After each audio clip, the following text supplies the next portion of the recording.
ginawa nila ang hindi may trabaho siya muna natin ang ating mga kapatid. Mag-iinit muna tayo. So, iinit muna natin.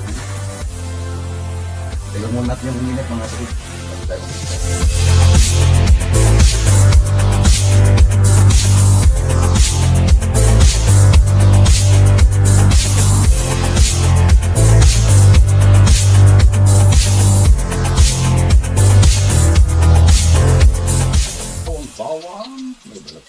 Na yung ating bawang, sibuyas naman, kapagid. Metos-metos. Kahit na yung kamatis na yan. Kasi ganyan mga karinderya na nag-uugay ang ating kamatis. Iulog na natin, transfer ulit. Kaya, ang dahilan.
Sa pagluluto, utang tingnan o nakakailay yung taba. Kasi pagka may kasama po mga sinanay, hindi masyado mahilig sa hindi tayo mag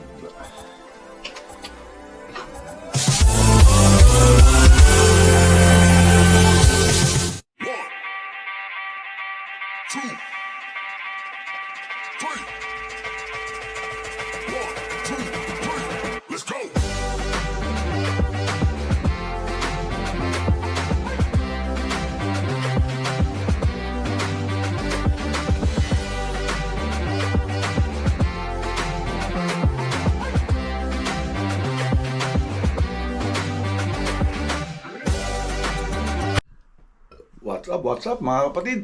Panibagong araw, panibagong vlog. Bago tayo mag-umpisa, papasalamat muna tayo sa Panginoon sa panibagong biyaya at panibagong araw na ngayong binigay sa atin. Ano ba tawag dito? Ayan, nawawala na naman ako dahil kakigising lang natin. Ngayon mga kapatid, magluluto tayo dahil siyempre may pasok na naman tayo. At ngayon ko lang uli gagawin to na magluluto kasi si nanay nandito kaya siya malimit na nagluluto. Kaya ngayon, naisipan ko ako naman magluto. Ito mga kapatid, lulutuin natin. Ayan.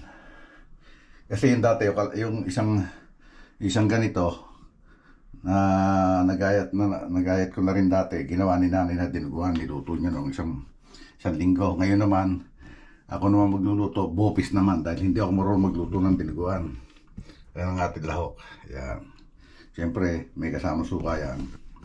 Baka hindi ko nalagyan to ng tomato sauce, yung ordinaryong luto lang sa Cavite ng bopis. Hindi yung may sabaw, yung parang bopis na tuyo ang gagawin natin dyan mga kapatid.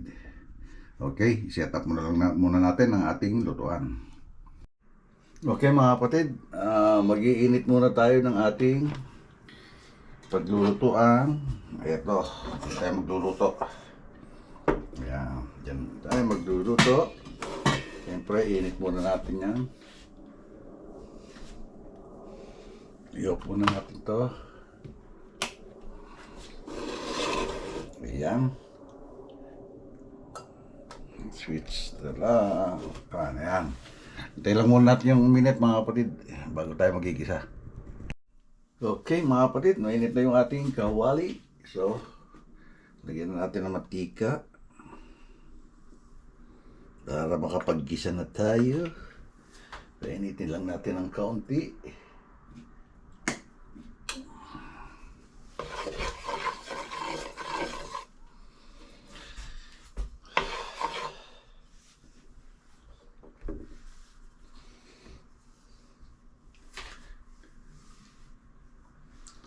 Pin-under ko ba to?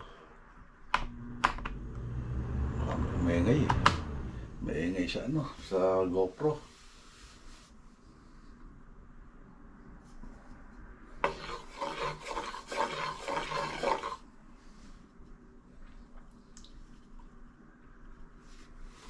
Wala kasi akong pwedeng paglagyan. Sandali lang mga kapatid. Setup natin muna ulit itong ating GoPro. Pero maganda na yung setup na yun eh. Pero okay lang. Tingnan natin sa... Okay, mainit na itong ating kawali. Magigisa na tayo. Siyempre, unahin natin yung bawang.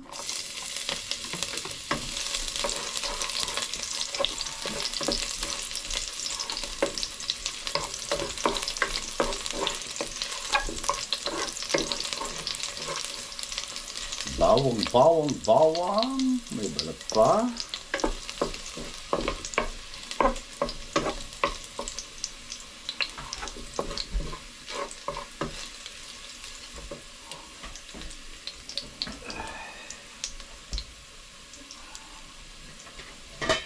Yan pa muna. Kasi gusto ko ilagay dito yung ating mga ricados. Yeah.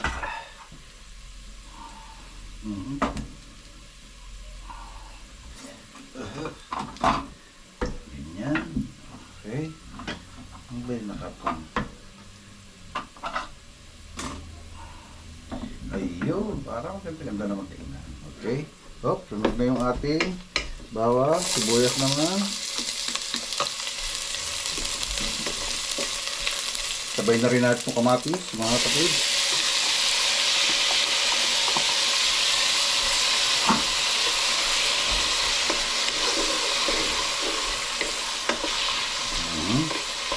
Ayan.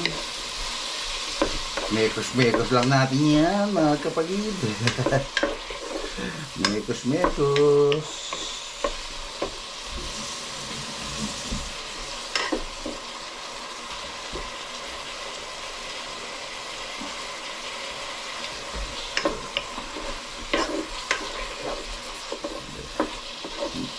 Hindi ko na rin lalagyan ng ano to, ng tomato sauce. Ayos na yung kamatis na yan.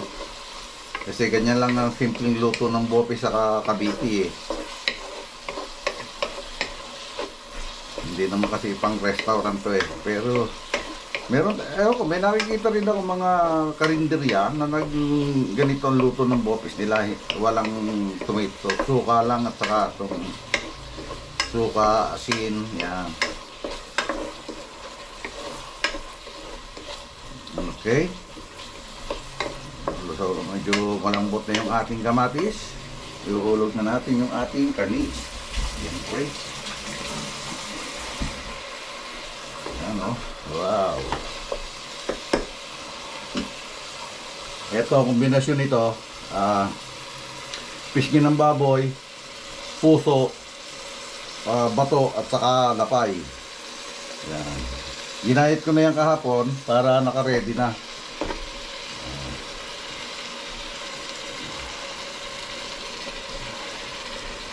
Teka, baka mahirapan tayo mag-transfer uli. Kaya, sandali lang mga kapatid. Kasi mahirap mag-transfer pagka masyadong mahaba. Kaya mag-alala mga kapatid ha, naghuhugas ako ng kamay. Kasi inilagay ko sa ref to para dahil ginayat ko na nga kahapon. Pagkagaling namin sa palengke, yan ay ginayat ko na dilaga ko na, ginayat ko na para naka-prepare na. Para hindi na tayo masyadong humaba ang ating trabaho ngayon at video. Alam nyo na naman din eh, nakikita nyo naman lagi yung paggagayat ko, di ba? Ngayon, lagyan na natin siya ng asin.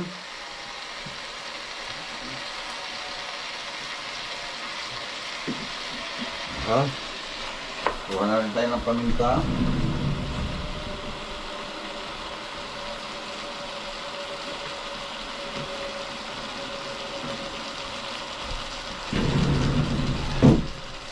Paminta. Mamaya na dadagdagan ng lasa kasi yung sabaw na ilalagay natin dyan. Mamaya natin ilalagay ng asin kung kukulangin ng alat. Kasi yung sabaw na ilalagay natin dyan, pinaglagaan, may asin na yun. Dahil pag naglalaga ako na, nilalagyan ko na ng asin. Ayan. Mamaya, pagka matabang, natin dadagdagan ng alat.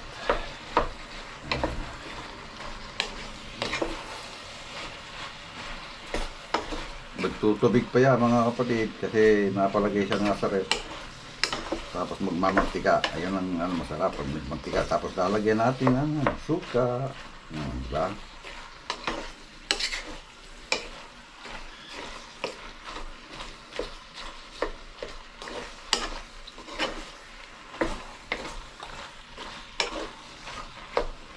Parang kilawin na magiging kulay niyan.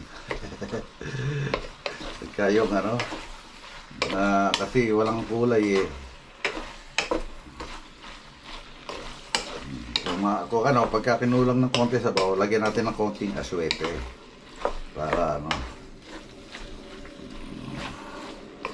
lang magkaroon siya ng kulay na konti, di ba?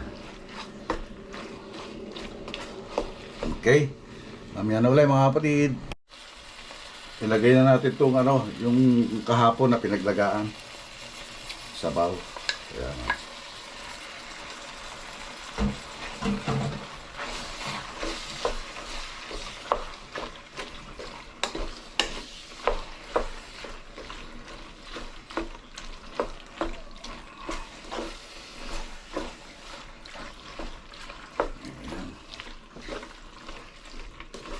Para magtubig siya. Okay. Yan ulit mga kapatid. Ito mga kapatid, makapaganda na rin tayo ng aswete. Ayan Ihuhulog na rin natin yan. Ayan lang. We need a kutsara.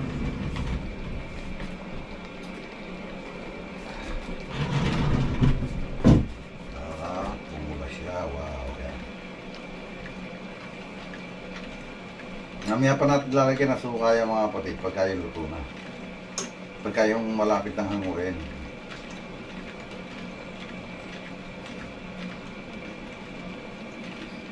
Sabi nga sa inyo, disclaimer lang. Kasi kanya-kanya tayo ng diskarte sa pagluluto.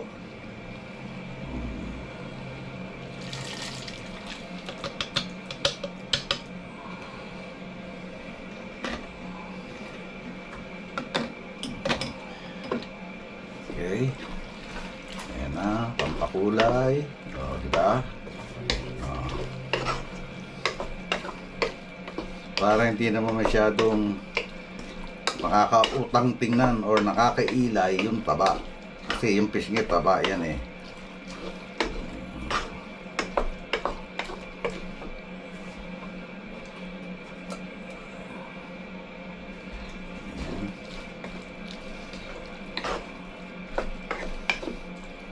Mayroon tayong sili rito mga kapatid, pero inalis yung buto kasi pagka may kasamang buto manghang, sinanay hindi masyadong mahilig sa manghang eh. Ayan.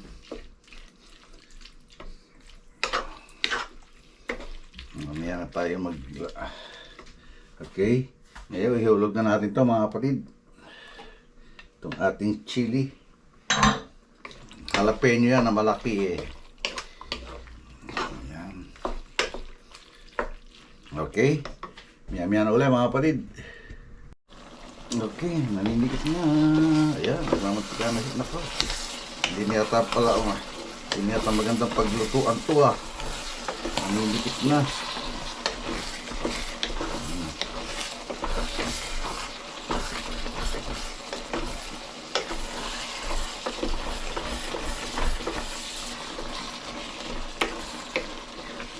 Ito dapat sa adik na itong kasirolang to. Nadibigitan.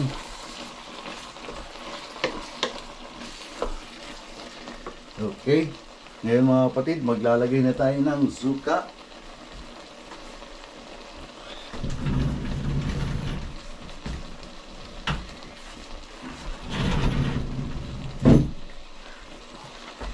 Lagyan na natin ng suka. Yun.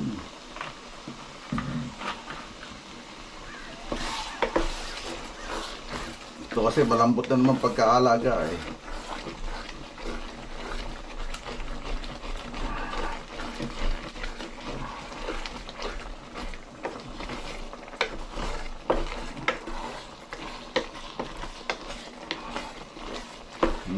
Mekos ulit. Oh, bango. Mabango na siya.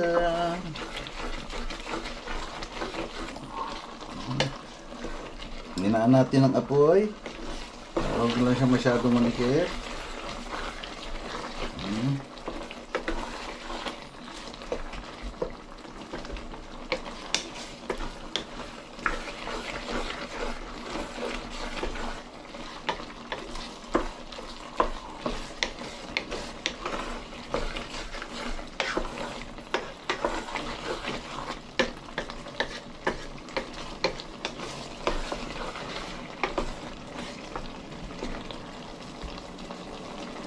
Tapos, tikman natin, siyempre. Dapat ba bang lagyan ng asin or lagyan ng sabaw?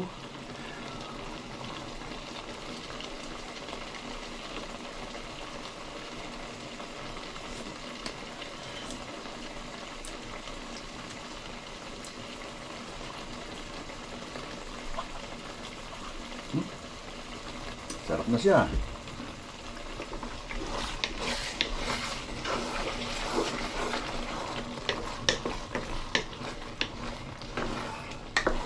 Ito kasing bopis na ganito, nung rin may karinderya mga kapatid, pag nababahaw, isinisisling ko din yan. Nilagyan ng itlog, parang sisig ba. Ginagawa ko rin sisling. Siyempre, pagka sinisling ko yan, kasi nilagay ko na sa ref, nakabukod-bukod na yon. Kumbaga isang takal kung magkano yung serving, naka-plastic nilalagay ko sa ref. Dahil hindi ko na ititinda kinabukasan na nasa tray yun. Pag may umorder lang, na halimbawa sa hapon, gusto nila ng pulutan, naghahanap silang sisig ko, sasabihin ko, o yan, may bopis, gusto nyo, pwede isisling. Kaya lang, mag-a-add kayo. Kung dati 30 ang isang ulam, magiging 35 yun kasi may kasama isang itlog. Pag sinisling ko na. Pag dinalawa itlog, 40. Malaki yung sizzling plate ko naman eh.